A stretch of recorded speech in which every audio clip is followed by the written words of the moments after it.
I'm back. Before I get into what I want to talk about, let me just say that I didn't upload for so long because, one, I had computer troubles, and two, it took me this fucking long until after I got my computer fixed to download fucking Windows Movie Maker off the Microsoft website. That's basically why I was gone for so long. So anyways, I'm thinking that for a return video, which is this video, I'm gonna let you guys take a little peek into my personal life and show you my album collection. Now, just to warn you, I'm not just showing you the albums I have that I like, I'm showing you every single one I own. From like 7th or 8th grade. So you're gonna see some pretty cringy shit. But just so you know, for every cringy album I have like 2 or 3 more that help to make up for it, alright? Let's get into this shit. To start this off, we're gonna get into some really cringy shit. And that would be Blood on the Dance Floor is all the rage. Look, I know, they suck, it's a shitty album, they're irrelevant. I'd sell this album at like FYE if the case was in better condition, but fuck am I gonna do? Next up is The Essential Michael Jackson. I like Michael Jackson, and if you want to start getting into him, I recommend starting with The Essential, because it's got all of his like best hand-picked songs, starting all the way back from the Jackson 5 until like his second or third to last album. Next up, another Essential album. And by that, I mean literally it's The Essential. It's The Essential Weird Al Yankovic. I fucking love Weird Al. He's funny as fuck.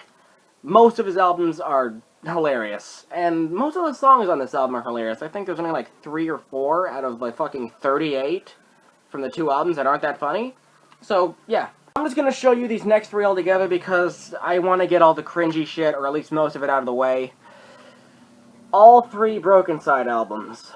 Yeah, I used to be a crunkcore faggot. I still technically am, since I still make it sometimes, but I've kind of dropped the crunkcore label. Just call me experimental hip-hop from now on, but that's beside the point. Next up is the first, well, not the first, but one of the more respectable albums that I own.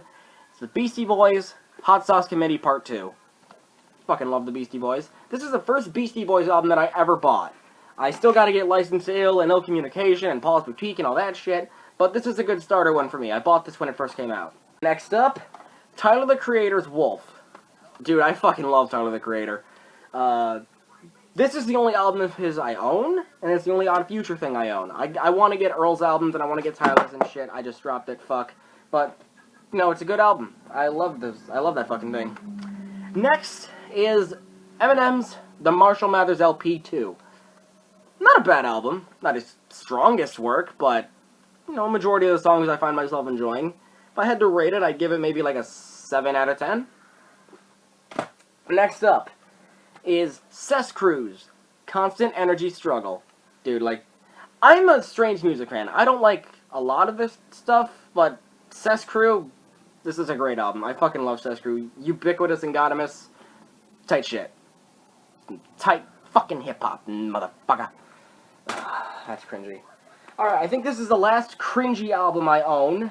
It's ... Curves, I'm Still Here.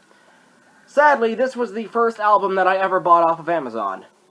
And that was in 9th grade. So I was still kind of cringy, but I was growing out of it. Because it was the last crunkcore album I ever bought too, so that's a good thing. Next up is the Slim Shady LP by Eminem.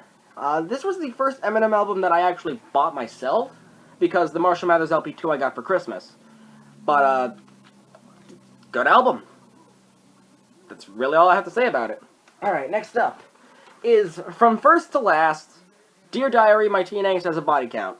This is the band that Skrillex used to be in before he totally fucked up his vocal cords and couldn't sing or scream anymore. But, it's good. It's from, like, 2004. It's during that little era where emo was at, like, an all-time high of popularity. So if you're into, like, the emo music shit, this is a good one to start with. Next up, we have Marilyn Manson, The Golden Age of Grotesque. And this is actually the limited edition version with the bonus short movie that Deb Hellhers, or however the fuck you pronounce it.